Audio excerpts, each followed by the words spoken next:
There is a certain kind of person who is very strange.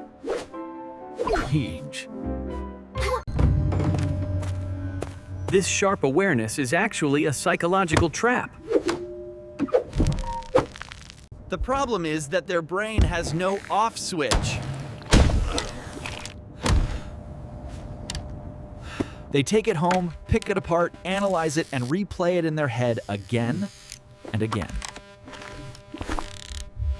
Today, we are going to decode the psychology of people who are over-aware. It's about constantly seeing the hidden layers of meaning that other people walk right past without noticing. It can feel like a gift, but it is also a cruel burden that slowly drains all of your emotional energy. Biologically speaking, their amygdala, the brain's danger alarm center, has been constantly activated. They learned to hear the sound of a kitchen cabinet slamming and measure how angry their mother was.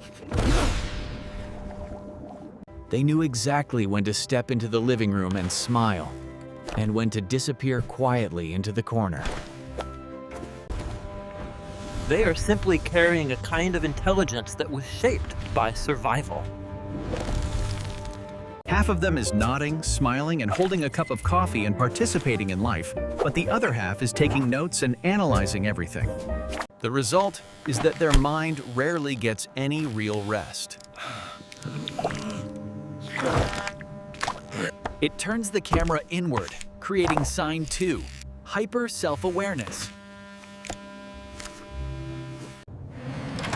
Everyone has this ability, but for them, it is a switch that never turns off. They do not just feel an emotion, they monitor it. Instead of simply letting themselves feel sad, they immediately cross their arms and start judging themselves. Why am I sad? Does this sadness even make sense? I'm terrible for feeling this way. Did I laugh too loudly? That might have sounded a little fake. Their depth of awareness increases, but their natural presence slowly disappears. When that analytical camera runs for too long, they move into sign 3, losing innocence in relationships. Deep awareness makes them start to see the backstage of human behavior.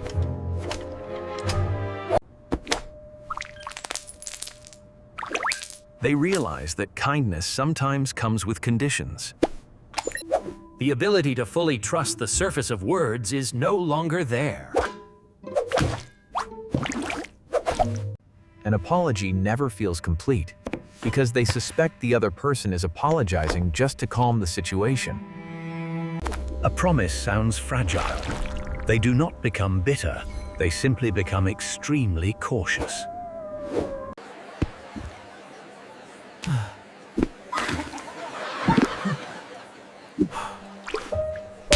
Leading to sign 4, empathy that is always switched on. For them, empathy is not a skill they choose to use when a friend is crying. It is a state that cannot be turned off. They walk into a meeting room, no one says a word, but they can feel the weight of irritation between two coworkers. Their mind works like a sheet of absorbent paper. It crosses into emotional empathy, where they actually absorb and live inside another person's pain as if it were their own. Someone sitting next to them on the bus taps their foot with nervous energy, and suddenly their own heart starts beating faster. A friend talks about their divorce, and after they go home, that pain sits in their chest for 3 days.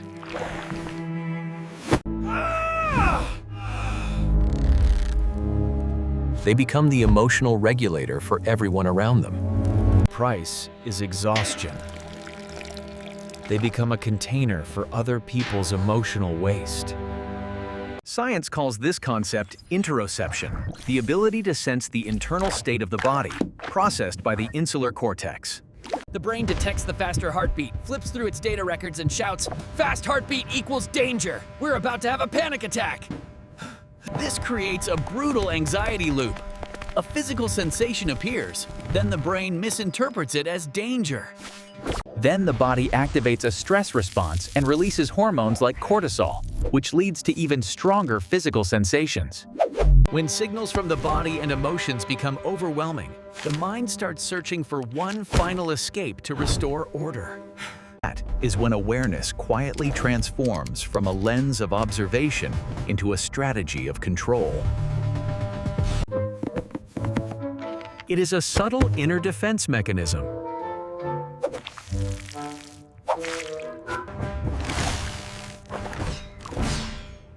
For them, understanding becomes a kind of armor. They believe that seeing the landing point of disappointment ahead of time will prevent them from collapsing when it finally arrives.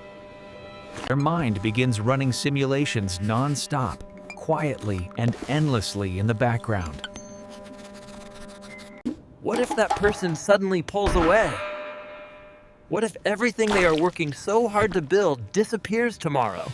If the worst situation really happens, how should they react so they do not fall apart? This leads to a state called analysis paralysis. They get trapped inside a maze of assumptions, living in 10 different versions of the future while dissecting every possible risk. This constant vigilance keeps them from ever fully belonging to the present. The cruelest result of this protective strategy is the trade-off it creates. In trying to stay ahead of pain, they slowly step outside their own life. Instead of participating in the flow of life with all its uncertainty and beauty, they begin managing life like a high-risk project. Protection replaces presence, leaving them exhausted from constantly guarding against the ghosts of the future. The solution is not to become less aware. The solution is to stop carrying everything. They need to learn how to notice things, but refuse to absorb them. They may see someone's insecurity clearly, but they do not have to become that person's therapist.